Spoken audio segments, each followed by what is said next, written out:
A curse on him who is lax in doing the Lord's work. A curse on him who keeps his sword from bloodshed.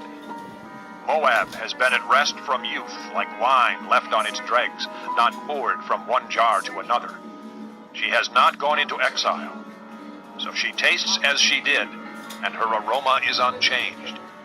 But days are coming, declares the Lord, when I will send men who pour from jars, and they will pour her out. They will empty her jars and smash her jugs. Then Moab will be ashamed of Chemosh, as the house of Israel was ashamed when they trusted in Bethel. How can you say we are warriors, men valiant in battle? Moab will be destroyed and her towns invaded. Her finest young men will go down in the slaughter, declares the King, whose name is the Lord Almighty. The fall of Moab is at hand. Her calamity will come quickly. Mourn for her, all who live around her, all who know her fame. Say, how broken is the mighty scepter, how broken the glorious staff. Come down from your glory, and sit on the parched ground, O inhabitants of the daughter of Dibon, for he who destroys Moab will come up against you, and ruin your fortified cities. Stand by the road and watch, you who live in Aroer. Ask the man fleeing and the woman escaping. Ask them, what has happened? Moab is disgraced, for she is shattered. Wail and cry out. Announced by the Arnon that Moab is destroyed. Judgment has come to the plateau, to Holon, Jazza, and Mephaeth, to Debon, Nebo, and Beth Diblathaim, to Kiriathaim, Beth Gamel, and Beth Meon, to Kurioth and Basra, to all the towns of Moab, far and near. Moab's horn is cut off, her arm is broken, declares the Lord. Make her drunk, for she has defied the Lord. Let Moab wallow in her vomit. Let her be an object of ridicule. Was not Israel the object of your ridicule? Was she caught among thieves, that you shake your head in scorn whenever you speak of her? Abandon your towns and dwell among the rocks, you who live in Moab. Be like a dove that makes its nest at the mouth of a cave. We have heard of Moab's pride, her overweening pride and conceit, her pride and arrogance and the haughtiness of her heart. I know her insolence, but it is futile, declares the Lord, and her boasts accomplish nothing. Therefore I wail over Moab, for all Moab I cry out. I moan for the men of Kirharaseth. I weep for you as Jazer weeps, O vines of Sibmah. Your branches spread as far as the sea. They reached as far as the sea of Jazer. The destroyer has fallen on your ripened fruited grapes. Joy and gladness are gone from the orchards and fields of Moab. I have stopped the flow of wine from the presses. No one treads them with shouts of joy. Although there are shouts, they are not shouts of joy. The sound of their cry rises from Heshbon to Elealeh and Jahaz, from Zoar as far as Horonaim and Eglath-Shalishah, for even the waters of Nimrim are dried up. In Moab I will put an end to those who make offerings on the high places and burn incense to their gods, declares the Lord. So my heart laments for Moab like a flute. It laments like a flute for the men of Kirharaseth. The wealth they acquired is gone. Every head is shaved, and every beard cut off. Every hand is slashed, and every waist is covered with sackcloth. On all the roofs in Moab, and in the public squares, there is nothing but mourning. For I have broken Moab like a jar that no one wants, declares the Lord. How shattered she is! How they wail! How Moab turns her back in shame! Moab has become an object of ridicule, an object of horror to all those around her. This is what the Lord says. Look, an eagle is swooping down, spreading its wings over Moab.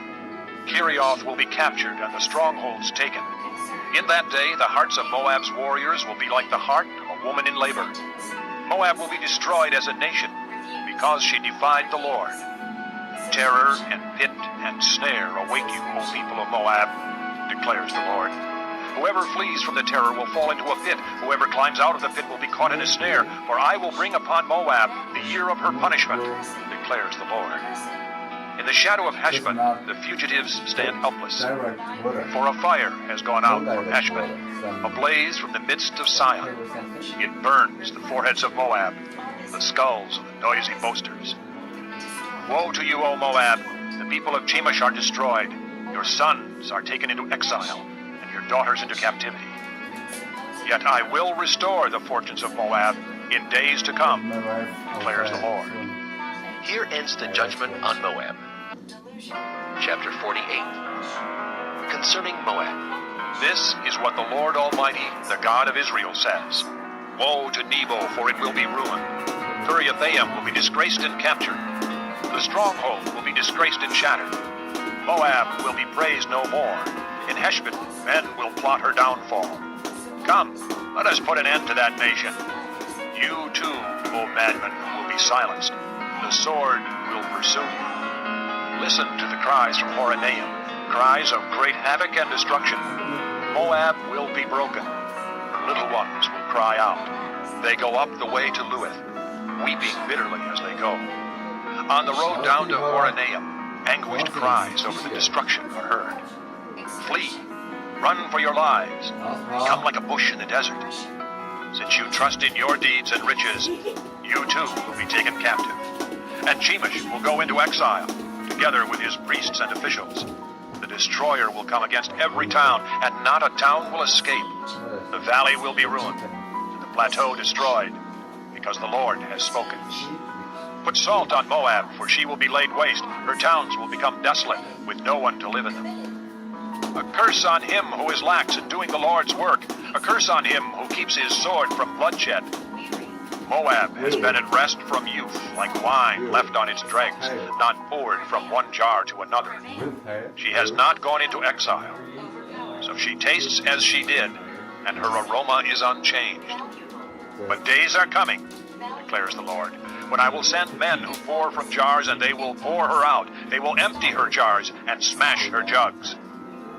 Then Moab will be ashamed of Chemish, as the house of Israel was ashamed when they trusted in Bethel. How can you say we are warriors, men valiant in battle? Moab will be destroyed and her towns invaded. Her finest young men will go down in the slaughter, declares the King, whose name is the Lord Almighty. The fall of Moab is at hand. Her calamity will come quickly. Mourn for her, all who live around her, all who know her fame. Say, how broken is the mighty scepter, how broken the glorious staff. Come down from your glory, and sit on the parched ground, O inhabitants of the daughter of Dibon, for he who destroys Moab will come up against you, and ruin your fortified cities. Stand by the road and watch, you who live in Auror. Ask the man fleeing and the woman escaping. Ask them what has happened. Moab is disgraced, for she is shattered. Wail and cry out. Announced by the Arnon that Moab is destroyed. Judgment has come to the plateau, to Holon, Jaza, and Mephaeth, to Dibon, Nebo, and Beth Diblathaim, to Kiriathaim, Beth Gamel, and Beth Meon, to Kerioth and Basra, to all the towns of Moab, far and near. Moab's horn is cut off, her arm is broken, declares the Lord. Make her drunk, for she has defied the Lord. Let Moab wallow in her vomit. Let her be an object of ridicule. Was not Israel the object of your ridicule? Was she caught among thieves, that you shake your head in scorn whenever you speak of her? Abandon your towns and dwell among the rocks, you who live in Moab. Be like a dove that makes its nest at the mouth of a cave. We have heard of Moab's pride, her overweening pride and conceit, her pride and arrogance, and the haughtiness of her heart. I know her insolence, but it is futile, declares the Lord, and her boasts accomplish nothing. Therefore I wail over Moab. For all Moab I cry out. I moan for the men of Kirharaseth. I weep for you as Jazer weeps, O vines of Sibmah. Your branches spread as far as the sea. They reached as far as the sea of Jazer. The destroyer has fallen on your ripened fruit and grapes. Joy and gladness are gone from the orchards and fields of Moab. I have stopped the flow of wine from the presses. No one treads them with shouts of joy. Although there are shouts, they are not shouts of joy. The sound of their cry rises from Heshbon to Elealeh and Jahaz, from Zoar as far as Horonaim and Eglath-Shalishiah, for even the waters of Nimrod are dried up. In Moab I will put an end to those who make offerings on the high places and burn incense to their gods, declares the Lord. So my heart laments for Moab like a flute. In It laments like a flute for the men of Kirhareseth. The wealth they acquired is gone. Every head is shaved, and every beard cut off. Every hand is slashed, and every waist is covered with sackcloth. On all the roofs in Moab, and in the public squares, there is nothing but mourning. For I have broken Moab like a jar that no one wants, declares the Lord. How shattered she is. How they wail. How Moab turns her back in shame. Moab has become an object of ridicule, an object of horror to all those around her. This is what the Lord says. Look, an eagle is swooping down, spreading its wings over Moab. Kerioth will be captured and the strongholds taken. In that day, the hearts of Moab's warriors will be like the heart of a woman in labor. Moab will be destroyed as a nation because she defied the Lord. Terror and pit and snare await you, O people of Moab, declares the Lord. Whoever flees from the terror will fall into a pit. Whoever climbs out of the pit will be caught in a snare. For I will bring upon Moab the year of her punishment, declares the Lord. In the shadow of Heshbon, the fugitives stand helpless. For a fire has gone out from Heshbon, a blaze from the midst of Sion. It burns the foreheads of Moab, the skulls of the noisy boasters. Woe to you, O Moab! The people of Chemosh are destroyed. Your sons are taken into exile, and your daughters into captivity. Yet I will restore the fortunes of Moab in days to come, declares the Lord.